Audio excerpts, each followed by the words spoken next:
I know that excited na po lahat sa botohan at maski yung publiko, the viewing public, excited na rin. But we feel that it's important to give a summation para lalong mag-guide po ang mga miyembro na itong committee. Ano nga ba ang probable cause?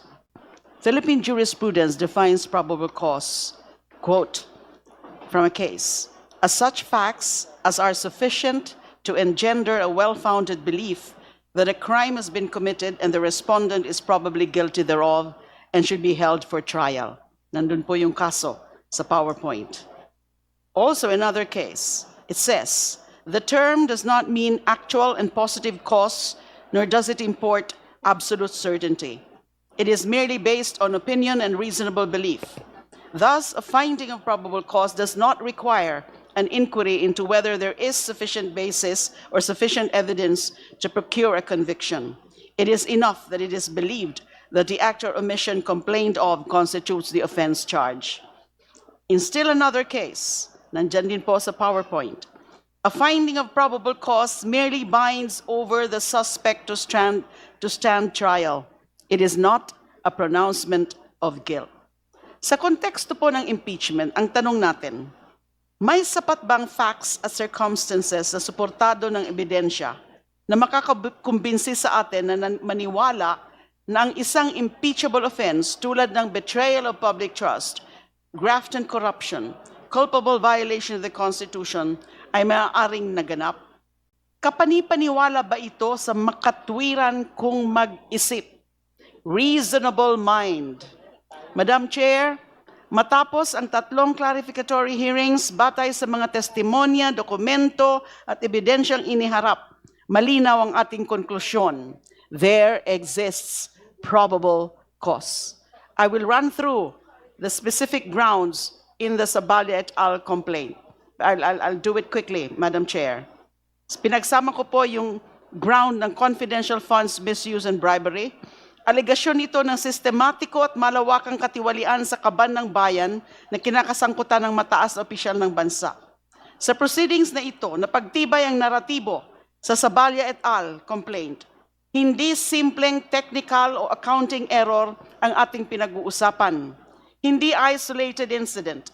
There is a clear pattern of misuse and abuse of confidential funds of the Office of the Vice President and DepEd. Ito ay sunod-sunod na disbursement ng pondo ng bayan, arbitrary, unsupported by the necessary evidence, and a clear deviation from the established rules and procedure under the COA Joint Circular governing the use of confidential funds. Pinakanakakabahala pa rito ang pagwaldas umano ng 125 million pesos hindi lang sa loob ng 11 ng 11 araw, kundi nang wala pang isang araw. Saan napunta?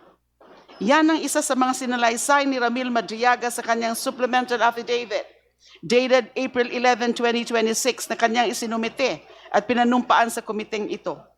Personal, detalyado at direktang isinalaysay ni Mr. Madriaga ang kanyang kinalaman at nalalaman sa umano'y pagdadala at delivery na mahigit 100 milyong piso. Hindi sa loob ng 11 araw, kundi mas malala sa loob ng mas mababa pa sa 24 oras.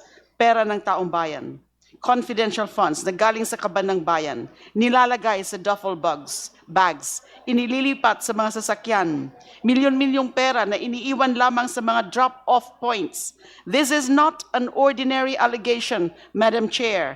This is a direct testimony of a person who claims that it was he who transported and delivered all this money sourced from public funds.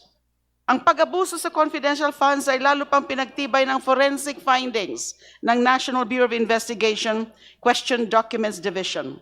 Sa pagsusuri ng NBI sa ilang acknowledgement receipts that were submitted by the Office of the President and DepEd to substantiate supposedly their liquidation of the confidential funds, lumalabas na pineke ang mga pangalan at pirma ng mga di umano'y nakatanggap ng pondo. Malinaw ang indikasyon ayon sa NBI na bagamat magkakaibang pangalan at lagda ang ginamit, ang mga ito ay isinulat o pinirmahan ng iisang tao lamang. Ito rin ay pinagtitibay, Madam Chair, ng certification na isinumite ng Philippine Statistics Authority, PSA. Kinumpirma ng PSA na may mga pangalan sa mga sinubmits na acknowledgement receipts na walang record sa civil registry. Isa na namang misteryo sa seryong ito ng mga kababalaghan.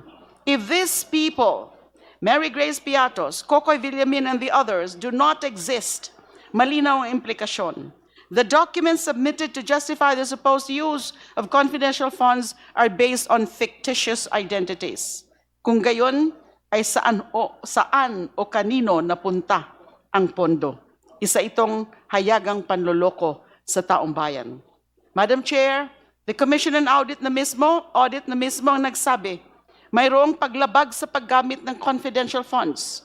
Sa COA Commission Proper Decision number 2026-171, denied ang appeal ng Office of the Vice President sa Notice of Disallowance para sa 2022 confidential funds. Ang halaga, 73.2 million. Ang dahilan, failure to comply with the joint circular governing confidential funds, including the failure to properly substantiate the use of these funds. Mayroon pang hiwalay na COA Notice of Disallowance sa confidential expense ng OVP para sa 2023 na umaabot naman sa 375 million pesos. Suma total, nasa 448 million pesos ang pinababalik ng COA sa OVP dahil nasuri nilang maanumalya ang paggamit ng confidential funds. This, Madam Chair, I submit, is not merely a technical finding. This is an official determination by the state auditor na ang pera ng bayan, halos kalahating bilyong piso, ay ginamit sa mali at lumalabag sa umiiral na mga regulasyon.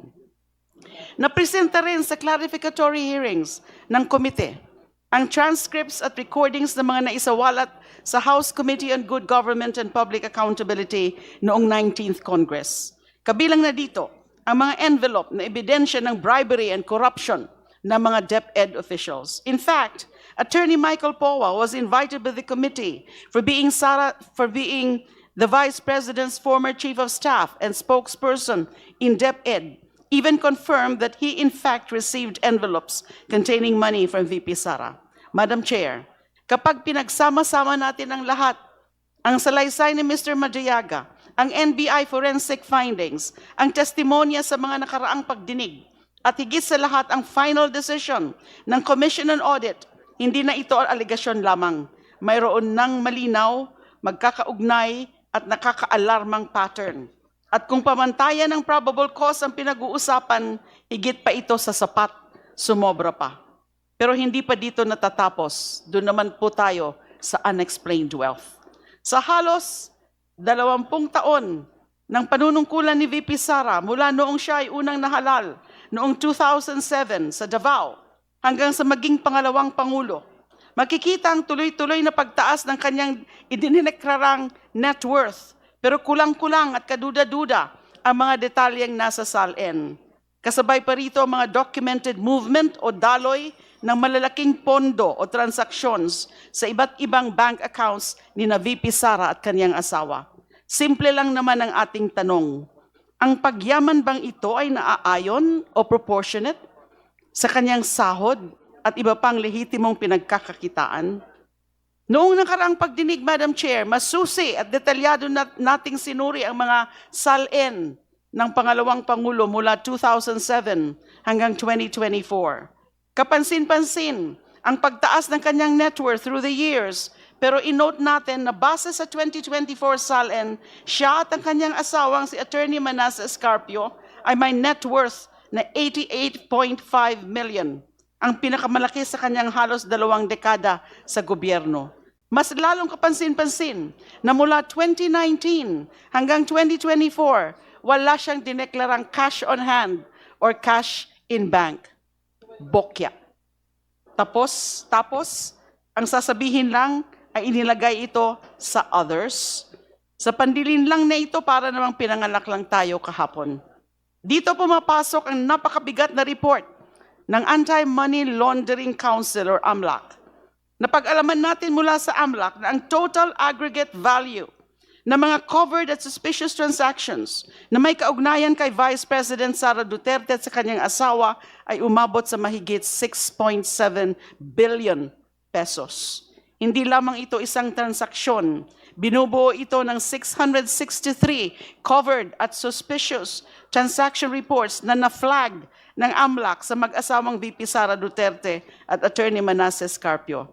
Relevantly, we can take legislative notice of the fact na sa pagsasampa ng kaso ni Manasseh Carpio laban sa ilang mga miyembro ng komiting ito, sa BSP at AMLAC officials at ilang John Does ukol sa paglabag daw sa Bank Secrecy at Data Privacy Act at kasama nga po kaming apat, ay waring inamin na niya ang pag-iral at pagiging lehitimo ng mga bilyon-bilyong pisong transaksyon na dumaloy sa bank accounts niya at ni VP Sara.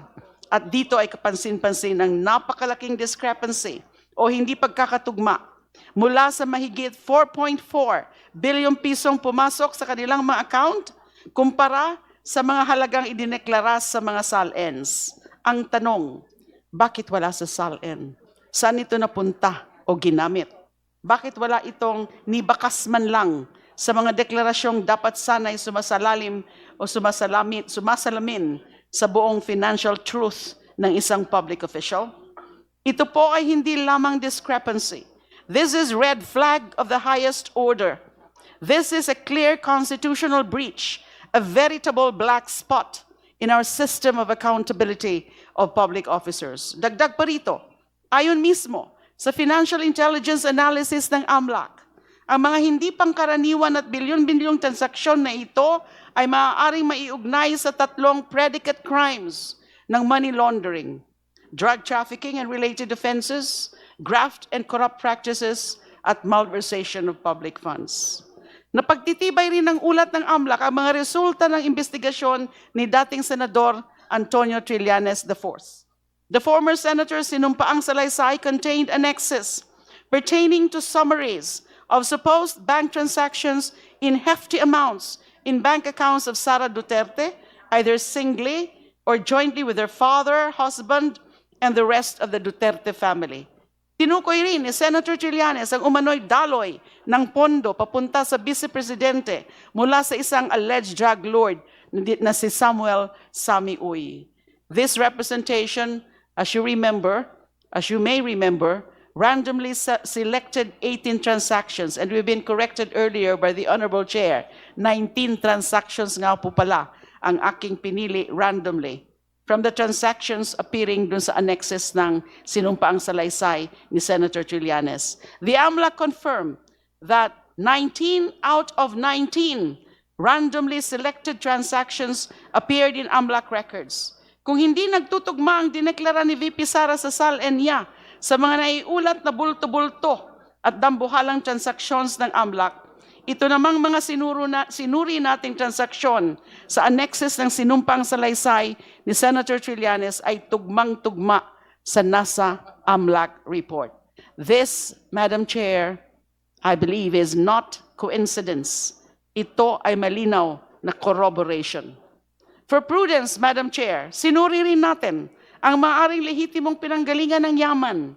The Securities and Exchange Commission submitted to this committee the General Information Sheets and the Audited Financial Statements, AFS, of the business or businesses associated with the President and her husband. Batay sa mga record, ang mga negosyong iniuugnay sa Vice Presidente at sa kanyang asawa ay hindi nagpapakita ng sapat na kita. Ang ilan pa nga ay nalulugi o kukonti lamang ang earnings. Sa mga findings na ito, mapapaisip tayo. Kung hindi galing sa sahod, at hindi rin kita mula sa negosyo o lehitimong asset, saan hinugot ang bilyon-bilyong piso na nasa ulat ng AMLAC? Unexplained wealth is not a mere technical defect, nor is it a minor omission. Unexplained and undisclosed wealth is a flagrant constitutional violation.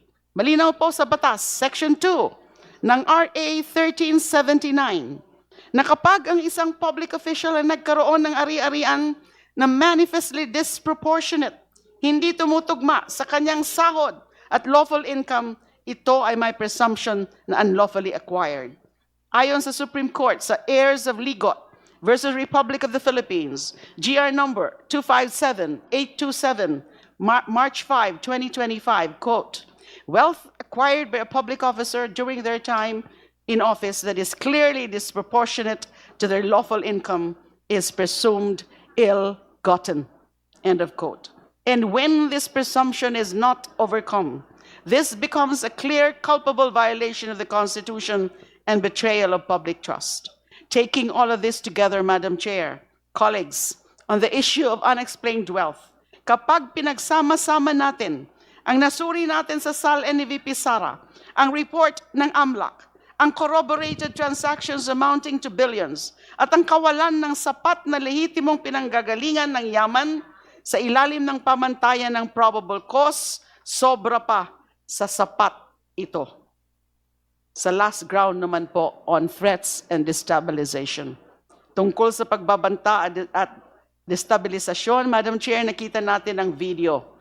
Walang duda na authentic ito. Si VP Sara mismong umamin na siya ay nangontrata ng isang mamamatay tao para ipapatay ang matataas na opisyal ng gobyerno, lalo na yung Pangulo. Ang pagbabantang ito ay hindi biro, hindi hyperbole. No joke, no joke. Sabi nga mismo ni VP Sara, no one can now claim that was merely a joke or a rhetoric. Ang NBI nakakita ng sapat na basehan para sampahan ng kaso ng grave threats or inciting to sedition. Madam Chair, there is no question whether she uttered those threats because it is very clear that she did. In fact, masasabi natin na ang pinakamalakas na ebidensya sa impeachment proceeding na ito ay si VP Sara mismo. Narinig natin ang kanyang mga sinabi at inasal. Hindi niya ito tinanggi o binawi kailanman. Res ipsa loquitur. The thing speaks for itself. Masahol pa rito. Under the Constitution, ang Vice Presidente ang papalit kapag mawala o maging incapacitated ang Pangulo. Sa kanyang pagbabanta sa buhay ng Presidente, hindi ba malinaw na may conflict? Kaya ang pagbabanta o pangungontrata ni VP Sara para ipapatay ang Pangulo ay isang napakabigat at seryosong bagay na hindi pwedeng baliwalain. Kung ipagwawalang bahala lang natin ito, ano ang mensaheng pinapaabot natin sa sambayan ng Pilipino? Na ang mataas na posisyon ay lisensya para magbanta at magpapatay? Hindi ito katanggap-tanggap. Of course, it is an affront to the targeted individual.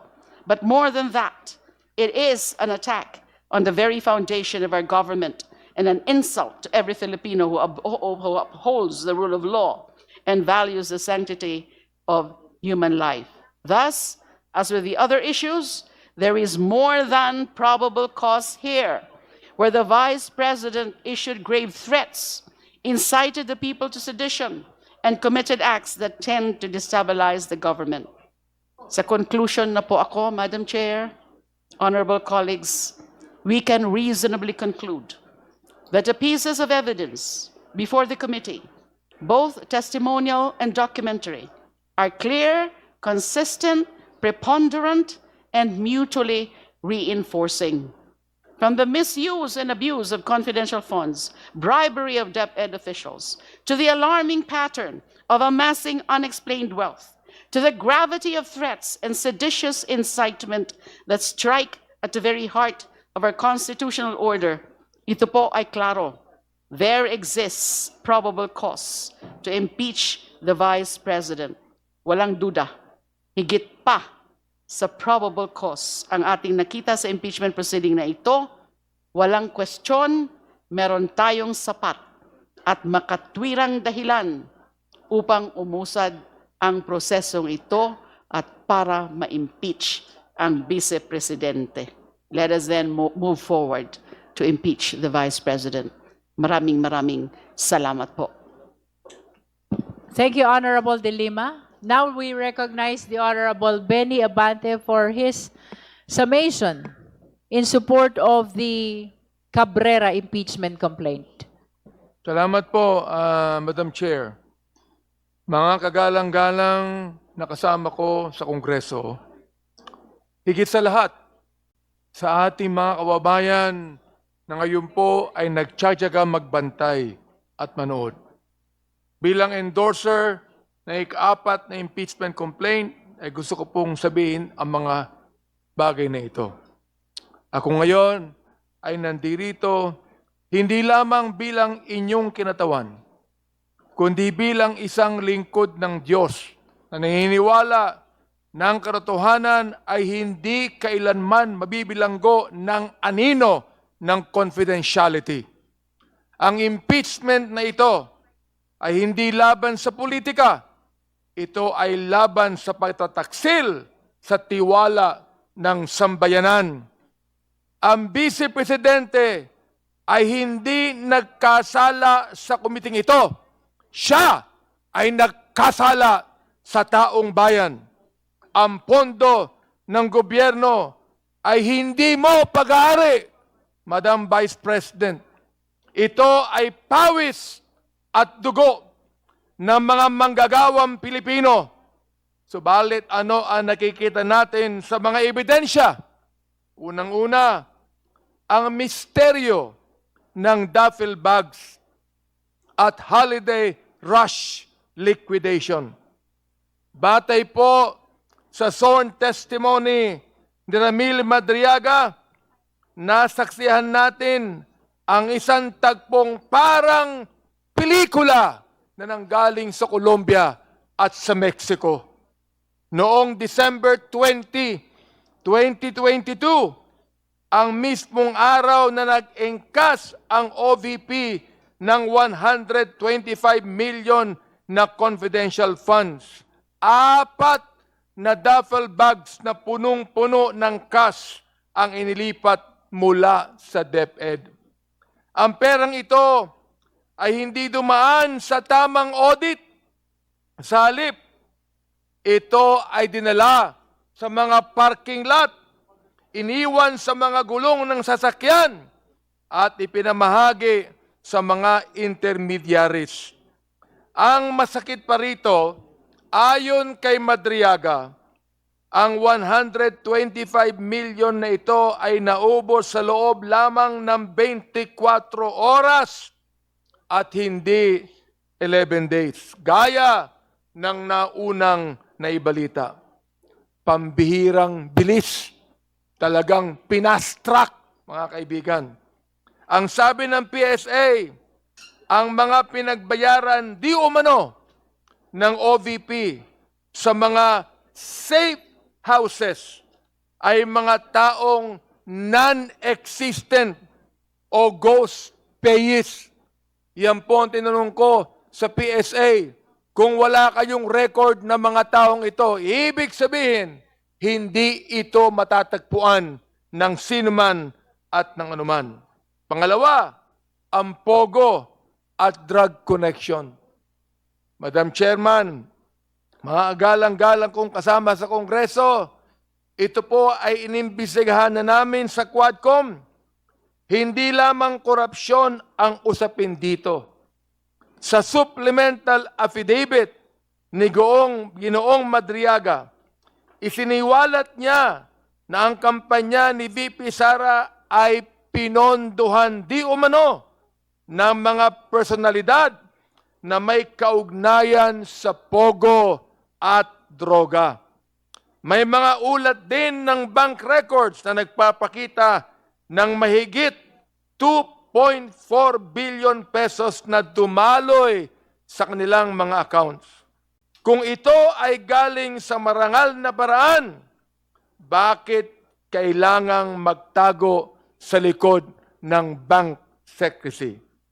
Nakagagulat ang mga testimonya tungkol sa payout mula sa mga personalidad na iniuugnay sa illegal na droga at pogo, gaya ni Sami Uy, Michael Yang, at Lin Wei Xiong.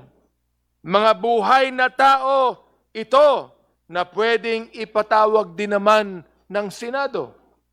Sinabi nila VP Sara na simple lang ang kanilang buhay. Simple? Oo. Pero, paano naging simple ang buhay?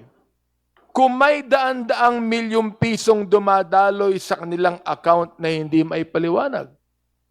Hindi lang po ito sinabi ng komite. Ito ay nireport mismo ng AMLAC, mga kaibigan. Pangatlo, ang planong destabilisasyon at pananakot. Kung maaari po nating makita ang clipping ng Vice President nung siya ay nagmura at naghamon at nagbanta sa ating Pangulo. Kaya mga kaibigan, hindi lang po pera ang usapin dito. Ayon sa supplemental affidavit ni Ginoong Madriaga, mayroong malalim na at mapanganib na planong destabilisasyon. Ibinunyag niya ang usapan na dapat ay bababa sa pwesto ang ating Pangulo sa 2025 upang bigyang daan ang pagkapangulo ni Vice President Duterte. At kung hindi ito masunod, mayroong mga tinatawag na extraordinary measures na nakalatag. Ano itong mga extraordinary measures na ito? Ang sabi po, assassination plot, laban sa mga mataas na opisyal, armed assault on Malacanang, at paghikayat ng civil disobedience o paggamit ng mga security personnel at parallel intelligence structures na labas sa kontrol ng ating mga institusyon. Yan ay piniliwanag kanina ng NBI, Madam Chair, mga galang-galang ko mga kasama sa Kongreso. Madam Chair, hindi po ito na opisyal na nagpapahayag ng karahasan sa halip na kapayapaan ay hindi karapat-dapat sa kanyang pwesto. Ito ay malinaw na betrayal of public trust at culpable violation of the Constitution. Pwede po bang makita muli ng taong bayan, Madam Chair, ang clip na nabanggit ko po? With all due respect, Chair Benny Abante, we have concluded our presentation of evidence. As a matter of fact, the Chair earlier pronounced the fact that the impeachment complaints are already submitted for resolution as to the existence or non-existence of probable cause, unless the video that you are requesting has relation to your summation speech. Yes, I submit, Madam Chair, pero dapat makita po muli ng taong bayan ang ginawa ng ating Vice President para makita po nila ang katunayan ng mga ipinahayag po dito sa committee ito. The Chair will allow if the video to be presented is part of the summation speech or in relation of the summation speech. But if it is the individual videos that were presented already during the presentation of evidence, I lament, Honorable Abante, that we have concluded the presentation of these videos. Kung pwede po, yun lamang pong threat ang kaisa-isang video na nais kong makita ng taong bayan. Kahit na po nakita na po natin. All right. So, if no one is opposing, then we allow the Honorable Abante. Anyway, he is the endorser of this impeachment complaint. You are requesting for the November 23, 2026 video. Yes, Madam Chair. November 23, 2024 video. Secretary, kindly play. Maraming salamat po.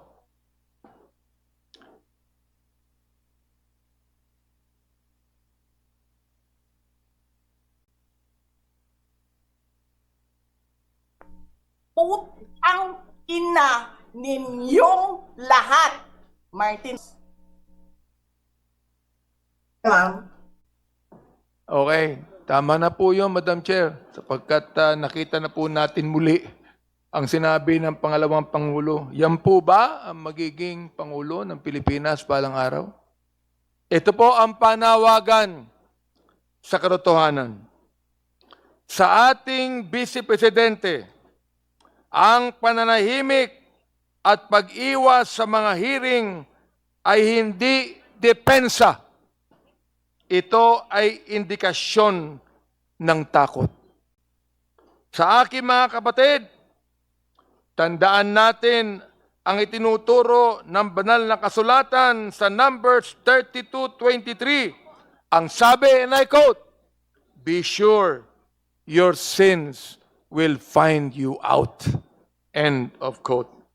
At ayon mismo sa ating Panginoong Hesus, ang sabi niya sa Matthew 10:26, and I quote, "For there is nothing covered that shall not be revealed, and hid that shall not be known."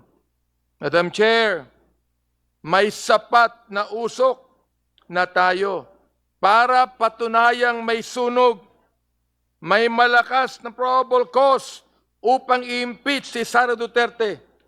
Hindi ito fishing expedition. Ito ay paghahanap ng katarungan para sa kaban ng bayan na nilagay sa mga duffel bag at itinago sa dilim. Panahon na upang dalhin ang kasong ito sa Senado. Panahon na para sa katotohanan. Tulad po ng sinabi ni Jesus, the truth shall set you free. Kaya, mga kasama ko, Madam Chair, tama na. Tapusin na po natin ito sapagkat naipaliwanag na po ng kumiting ito at nakakuha na tayo ng marami pang ebidensya ng probable cause. Maraming salamat po at pagpalain tayo lahat ng ating Panginoon. The Honorable De Lima, you have additional manifestation? Yes, Madam Chair. Meron po kaming prepare na video which we can play and be considered as our final summation. So For this the video endorsers. is part of your summation speech? Yes, Madam Chair. Okay. Hinintay ko lang muna po si Honorable Abante na matapos, but this is actually the final summation. It's a video. So with the indulgence Thank you. of the justice members, we will be allowing the endorser of the Sabalia et al. Complaint to present this video as part of her summation speech. Secretariat, please play the video.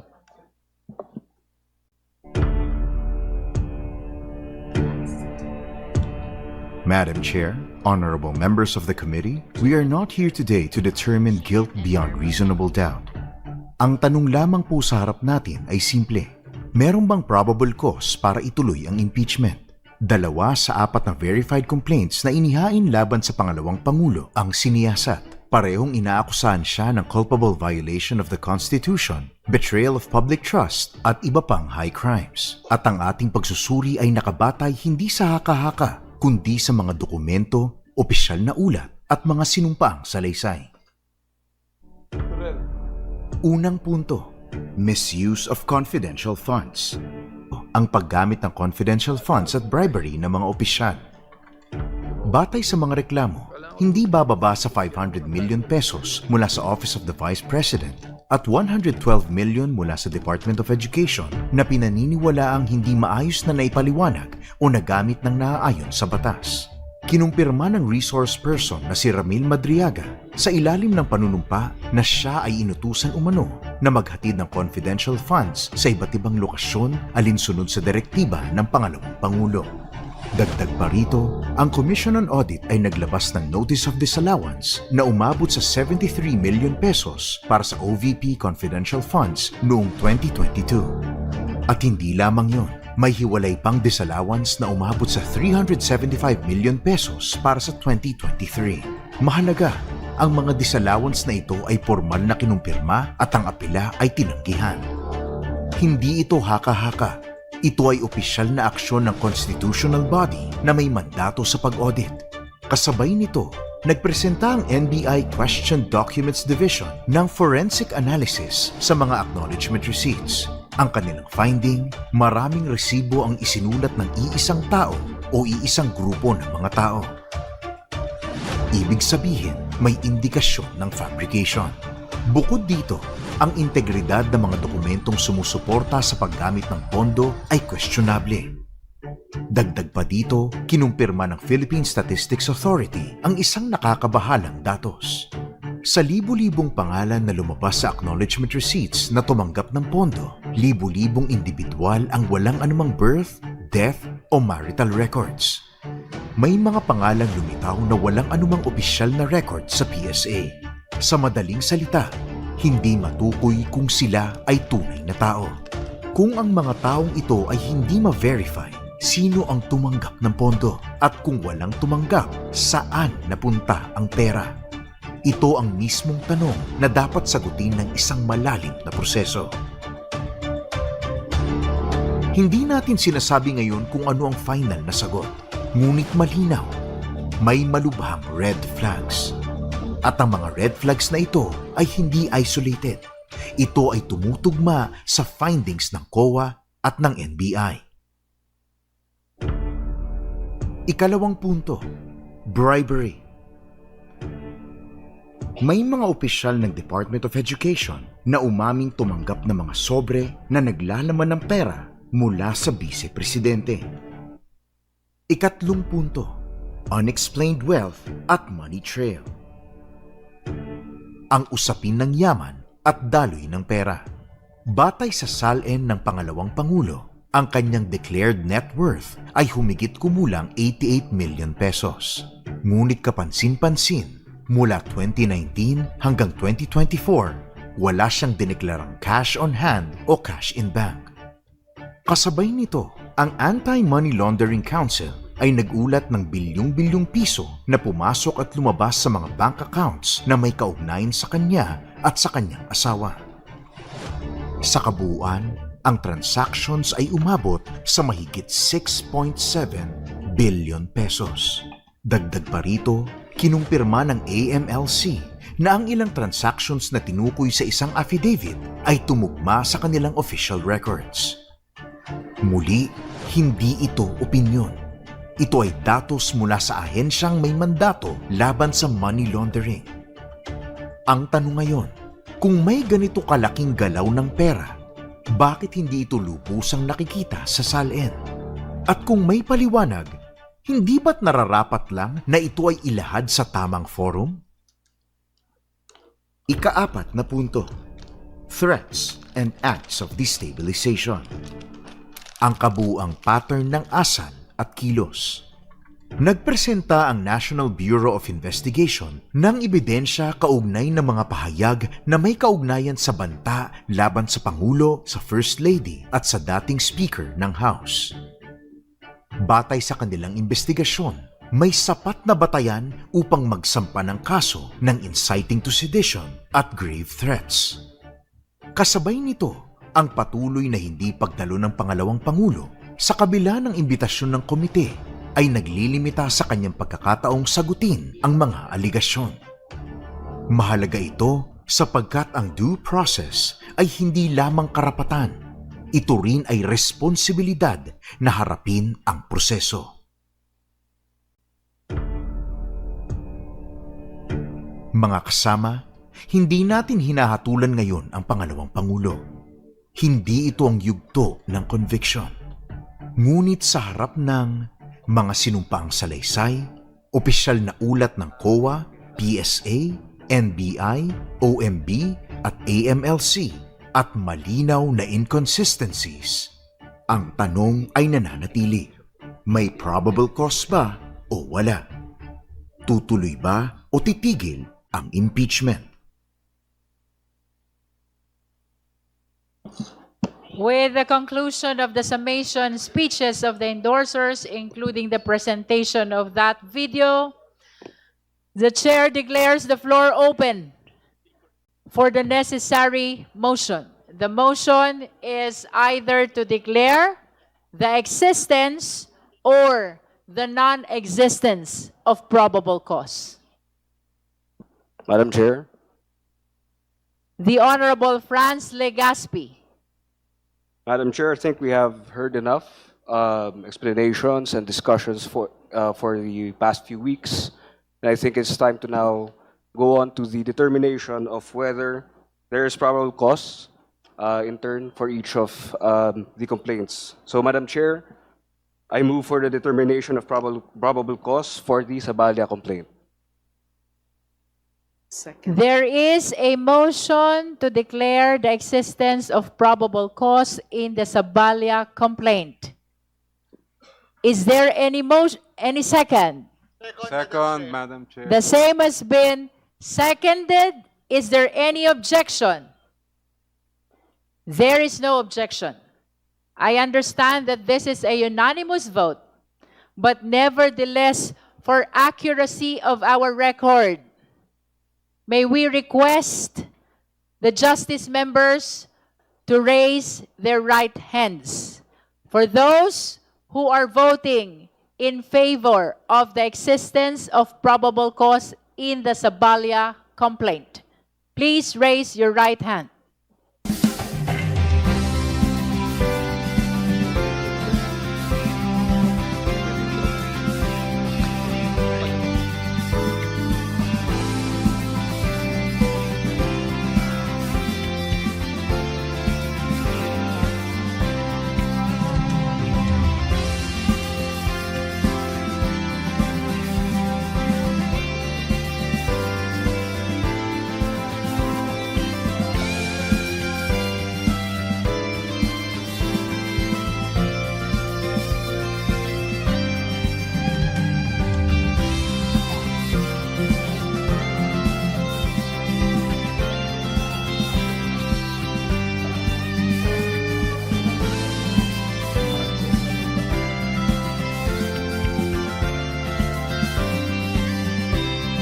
You may put down your hands.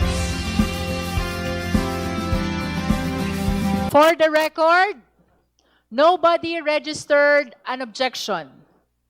And in accordance with our rules, that means that the motion is approved by unanimous vote.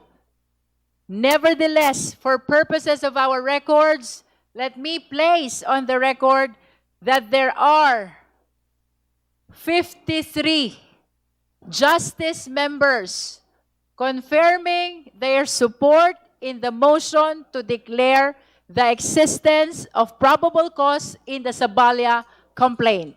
So ruled.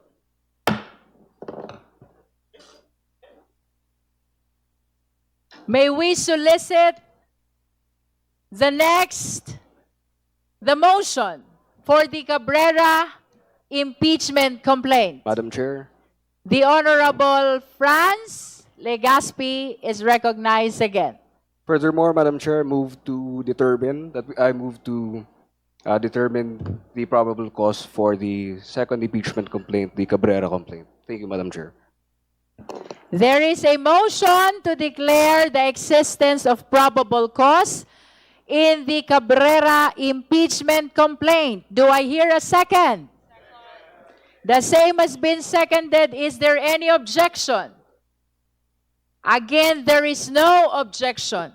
And pursuant to our rules, this means that the motion is approved by unanimous vote.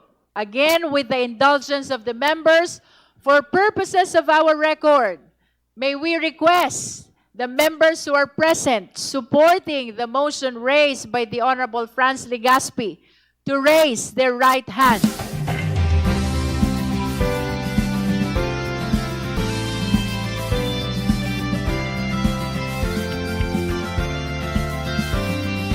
You may now put down your hands.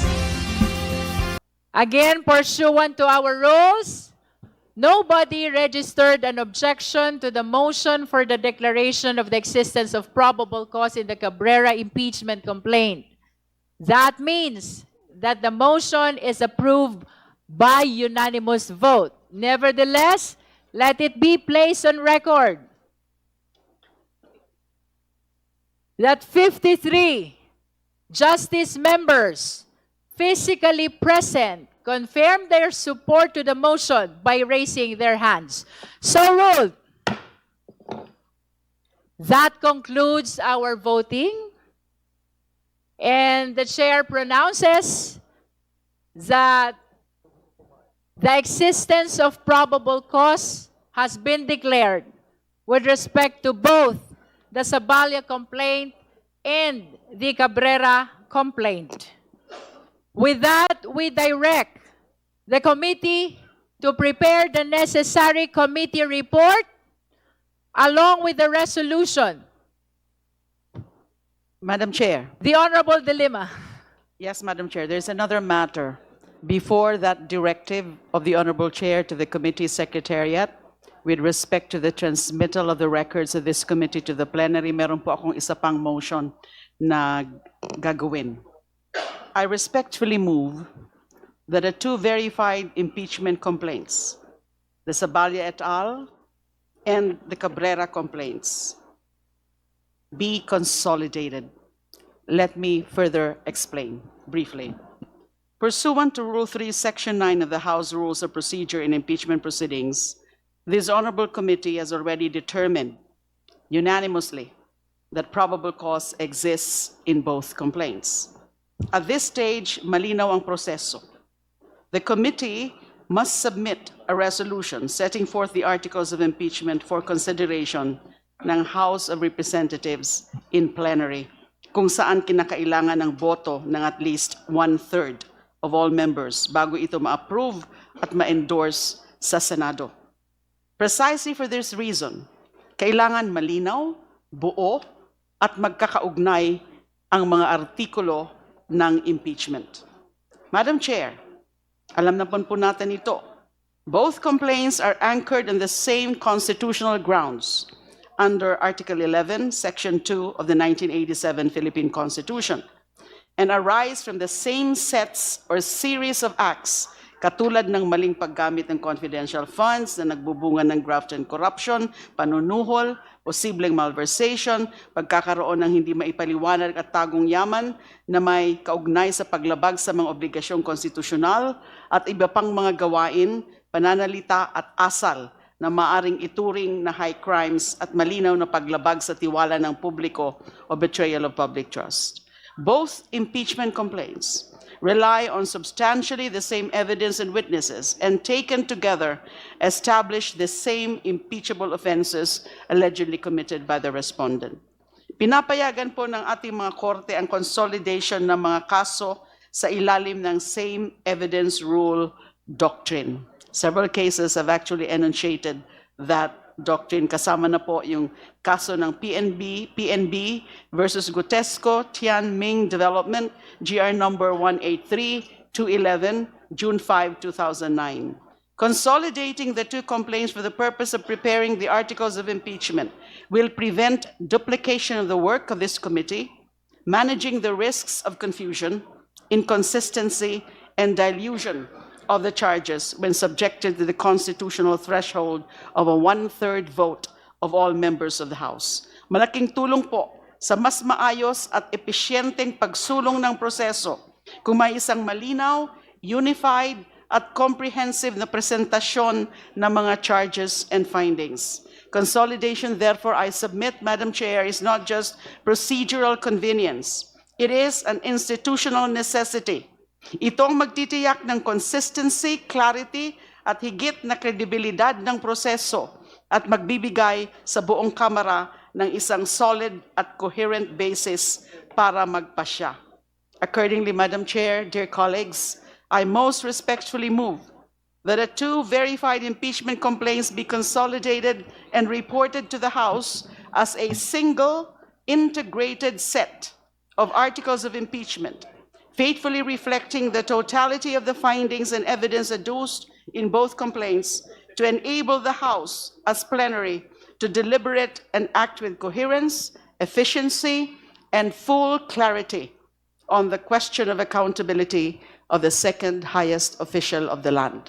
Maraming salamat po. I so move. There is a motion to consolidate the grounds in the Saballa complaint and Cabrera complaint under one articles of impeachment. Do I hear a second? Second, Madam Chair. The same has been seconded. Is there any objection? Hearing none, the motion is granted. With that, we direct the committee secretary. No, we direct the committee to prepare the committee report along with the resolution and the articles of impeachment. We further direct the committee to transmit the same to the complainant, the respondent vice president, and the justice members. The chair likewise announces the continuation of hearing on May 4, 2026, 10 o'clock in the morning at People's Center. Let this announcement be the notice to the justice members. The chair directs the COMSEC to send notice to complainant and the respondent vice president for our hearing on May 4, 2026. If there are no other matters to discuss, the chair is ready to hear the necessary motion. Madam Chair, The Honorable Percy Sendanya. Madam Chair, I move to suspend. There is a motion to suspend. The same has been seconded. Is there any objection? Hearing none, the hearing is suspended until May 4, 2026. Adjourn. Oy.